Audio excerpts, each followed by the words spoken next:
why is it difficult for the South? I mean, we have three geopolitical zones in the South. Exactly. We have the Southeast, Igbo dominated, Igbos essentially. We have the South-South, multiplicity of ethnicities. And in the Southwest, the Yoruba people. Why is it difficult for the South to unite? Because even the Southern governors, when was the last time they met? But Northern governors are always meeting. That is because you claim to have gone to school. You claim to know too much, so you don't want to be manipulated. Barrister, didn't the South go to school? Didn't we go to school? He didn't hear what I'm saying. You say we claim. Is that not the problem? How will it be a problem? Because the South is claimed to be educated. Are we not? And wise and more industrious and are we not?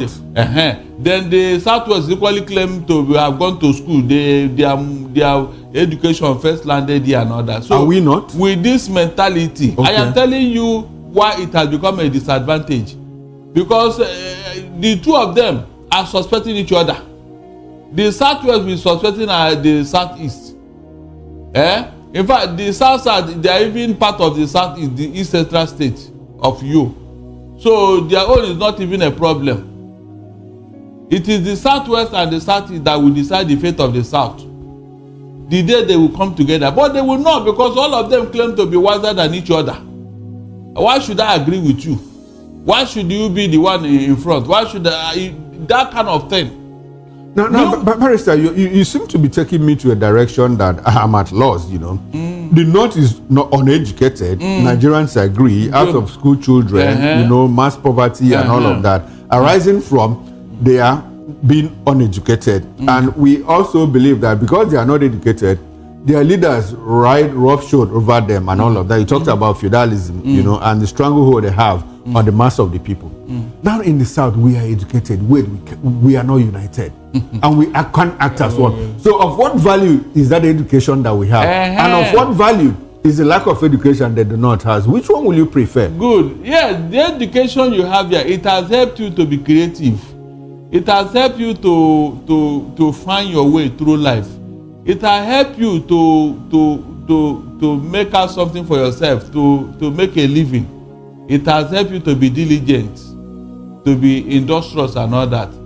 But politically, it is a disadvantage because your so-called educational wisdom does not allow you to come together politically because you are suspecting yourselves.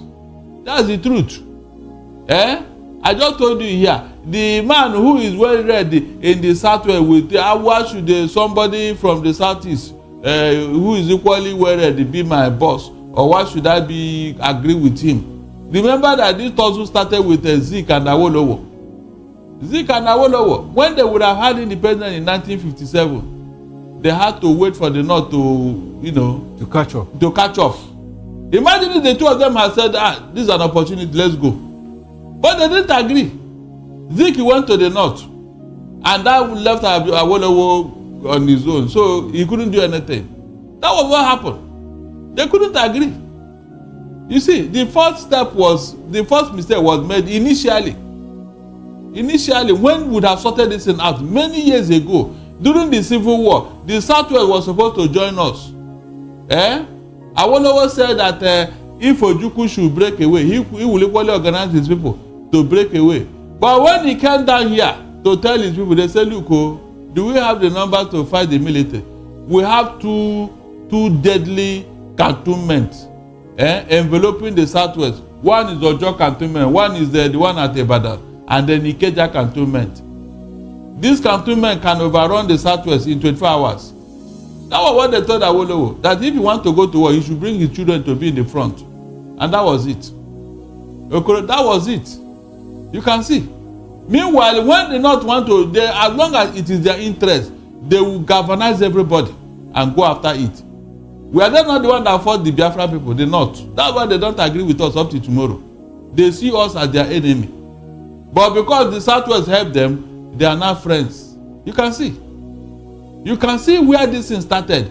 So whenever they want to do anything in the South here, they will look for somebody from the Southwest and use him against the rest of the Southern people. That has been the pattern. But I know very well that one day, a generation will come that will break this yoke. I know. It can never last forever. It's not possible. But by then, will we be less? Will the South have become the South? Would they have become less educated? Because looks like education is the problem here. No. Education that is supposed to foster advancement, growth, development, and all of that is not a problem. The old brigade that are using it for their own selfish interest, they will pass away. Okay. Yes, they will pass away. Like the new traction now about youth awareness. Okay. The NSAS, was it not mostly in the South here? It was mostly in the South here. The North didn't bother with NSAS. But the end-bad governance was mostly in the North. Sorry? Now, Barrister, I'm happy that you brought us to this point. The end-bad governance was mostly in the South here. Why? Because we had a northern president. Now, the end-bad governance started because you have a southern president, and it took place in the North. So that is it has been the pattern, yes. Okay. So I am telling you that a day will come. Do you think that a day will eventually come when Nigerians will be united among national causes and not ethnic causes? I said it's already here. With what happened with when we see a youth that is clearly divided, if you go to social media handle, if you go to X, if you go to Facebook, Instagram, you see the kind of division. Our fault lines grow every other day on social media. Obedient movement or Obi galvanized a movement that broke that jinx. When all people from all over Nigeria voted for him in the last 2023 election, is that not true? At least from the confessions we are seeing today, Obi won that election from all the states. Obi won 19 states. He cleared all of them.